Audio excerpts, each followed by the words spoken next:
तो positive, negative and zero work को मैंने सब डिवाइड किया है उसको। पहले हम देखेंगे पॉजिटिव वर्क किसे कहते हैं, next we will see negative work and then last we will see that zero work. Positive work done का सिंपल डेफिनेशन दिया है मैंने। जब आप कैसे बोल सकते हो कि वर्क डन पॉजिटिव है, कि जब भी आप एक ऑब्जेक्ट के ऊपर फोर्स अप्लाई कर रहे हो, यहाँ पे आप देख सकते हो एक बाइसिकल, स्मॉल बाइसिकल है या ट्रॉली बोल सकते हो, वहाँ पे एक लड़की बैठी है और पीछे से दो लोग उसको धक्का दे रहे हैं, यस, उस व्हीकल को।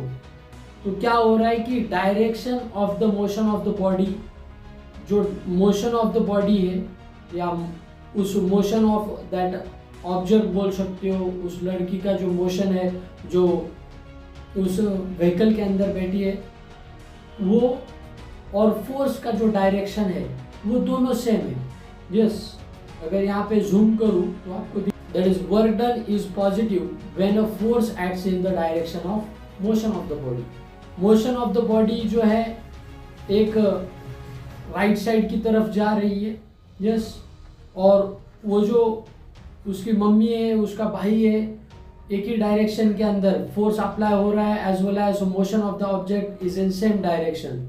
इसको आप बोल सकते हो पॉजिटिव वर्क डन।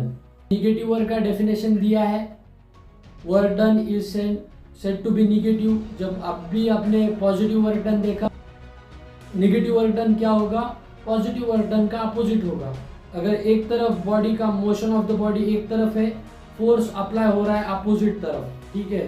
यहाँ पे आप देख सकते हो उसका एग्जाम्पल आपको समझाने की कोशिश किया है बाय यूजिंग द इमेजेस।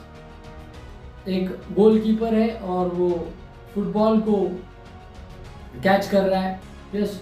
तो फोर्स और मोशन ऑफ द ऑब्जेक्ट एक साइड से आया, ठीक है, और वो जो दूसरे तरफ से उसको कैच कर रहा है, यानी कि अपोज कर रहा है उस ऑब्जेक्ट को, उस फुटबॉल को, यस। तो यहाँ पे आप बोल सकते हो negative work done. Next is zero work done. तो वर्क डन क्या होगा, zero work done, yes. Work is said to be zero when the force acts on an object at a right angle to the direction of motion. वो object है, आप उस object के ऊपर perpendicular distance यानी कि परपेंडिकुलर डायरेक्शन के अंदर फोर्स अप्लाई कर रहे हो, यस। राइट एंगल बनाता है वो ऑब्जेक्ट के साथ। यहाँ पे आप देख सकते हो उसका image, force acting at a right angle to the direction of motion. वो डंबल्स के ऊपर राइट 90 डिग्री एंगल के ऊपर फोर्स अप्लाई कर रहा है, यस। तो वो मोशन जो रहेगा उस ऑब्जेक्ट का, यानी कि वो डंबल्स को उठाने के बाद क्या होगा, डंबल्स का मोशन अपसाइड रहेगा जैसा कि मैं कर रहा हूँ, यस। और उस डंबल्स के ऊपर भी फोर्स जो अप्लाई होगा और वो फोर्स रहेगा इन द राइट एंगल। तो यहाँ पे आप बोल सकते हो उसका वर्क डन जो हुआ है that is zero work done. फिर से रिमाइंड कर रहा हूँ कि positive work, negative work and zero work, yes. Positive work के अंदर क्या होता है कि एक ही बात आपको ध्यान में रखने का है कि अगर ऑब्जेक्ट इस साइड में जा रहा है तो फोर्स एक ही डायरेक्शन के अंदर अप्लाई होगा, ठीक है। तो मोशन और फोर्स इन दोनों के ध्यान में रखने का है, तो उसका डायरेक्शन क्या होगा, सेम डायरेक्शन होगा फोर्स और मोशन का। उसको बोलते हैं positive work done, yes. Negative work done किसको बोलते हैं, तो जब ऑब्जेक्ट का और जो फोर्स का जो डायरेक्शन रहेगा वो अपोजिट डायरेक्शन के अंदर रहेंगे, उसको बोलेंगे negative work done, yes. And zero work done किसे कहेंगे, जब भी उस ऑब्जेक्ट के ऊपर 90 डिग्री या राइट एंगल के जरिए फोर्स अप्लाई किया जाएगा, yes, in the motion of the object, तो वहाँ पे आप बोल सकते हो जीरो वर्क डन, यस।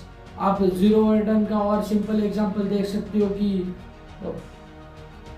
गांव में कुएं के अंदर पानी भरते हैं अभी भी, यस।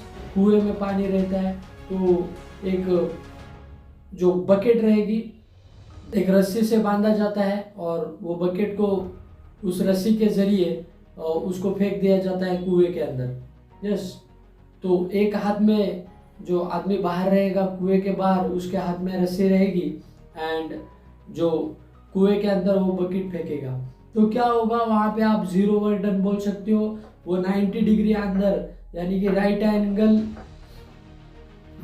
के डायरेक्शन के अंदर वो बकेट के ऊपर फोर्स अप्लाई करेगा। यस, जब वो पानी ऊपर खींच रहा है तब यस बकेट को ऊपर खींचेगा तो वहाँ पे फोर्स अप्लाई होगा eight a right angle 90 degree बोल सकते हो।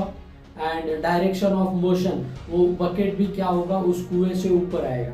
ठीक है, तो रिलेट दिस एग्जाम्पल, जो मैं चीज़ बोल रहा हूँ एग्जाम्पल दे रहा हूँ उसको विजुअलाइज करने की कोशिश कीजिएगा।